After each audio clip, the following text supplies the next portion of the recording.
తెలంగాణ ప్రాజెక్టులపై అభ్యంతరాలను ఆంధ్రప్రదేశ్ ప్రభుత్వం ఉపసంహరించుకోవాలి. ఎన్డీఏ ప్రభుత్వంలో భాగస్వామిగా ఉన్న ఏపీ సర్కార్ కేంద్రంతో మాట్లాడి తెలంగాణ ప్రాజెక్టులకు వేగంగా అనుమతులు ఇప్పించాలి. తెలంగాణకు నీటి కేటాయింపులు జరగకుండా రాష్ట్ర ప్రాజెక్టుల భవిష్యత్తు అగమ్య గోచరంగా ఉన్నంత వరకు వరద జలాలపై ఏపీ ప్రాజెక్టులకు అభ్యంతరం తెలుపుతాం. ఈ విషయంలో ఎటువంటి సెసబిషలకు తావులేదు అని ముఖ్యమంత్రి రేవంత్ రెడ్డి స్పష్టం చేశారు.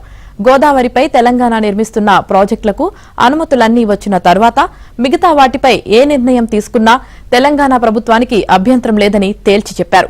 తెలంగాణ ప్రాజెక్టులకు అనుమతులన్నీ వచ్చిన తర్వాతే ఏపీ సమస్యకు పరిష్కారం దొరుకుతుందని తెలిపారు. ఢిల్లీలోని శ్రమశక్తి భవన్లో కేంద్ర మంత్రి సిఆర్ పాటిల్తో సీఎం రేవంత్ రెడ్డి, మంత్రి ఉత్తమ్ కుమార్ రెడ్డి సోమవారం దాదాపు గంట పాటు సమావేశమయ్యారు. నీటి వాటాల కేటాయింపులో తెలంగాణకు జరుగుతున్న అన్యాయాన్ని వివరించారు.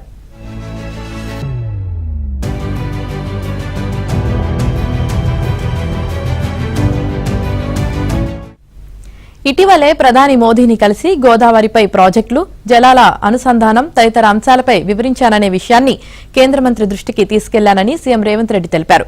కృష్ణానది పరివాహకంలో సుమారు 70% తెలంగాణలో ఉంటే 30% మాత్రమే ఆంధ్రప్రదేశ్లో ఉందని, అందుకే కృష్ణా జలాల్లో 70% వాటా తెలంగాణ రాష్ట్రానికి కేటాయించాలని కేంద్ర మంత్రి సిఆర్ పాటిల్కు విజ్ఞప్తి చేశారు.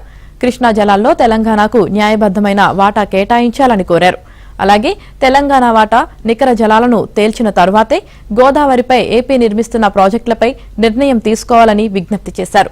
కృష్ణా పరివాహక ప్రాంతం తెలంగాణలో ఎక్కువగా ఉన్నప్పటికీ కేఆర్ఎంబీ పక్షపాత ధోరణితో ఏపీకి 66%, తెలంగాణకు 34% నీటిని కేటాయించిందని, ఫలితంగా అనేక సంవత్సరాలుగా తాము నష్టపోతున్నామని, ఏడాది సైతం తమకు కేటాయించిన మొత్తానికి మించి నీటిని ఏపీ తరలించుకుపోతుందని ఆరోపించారు.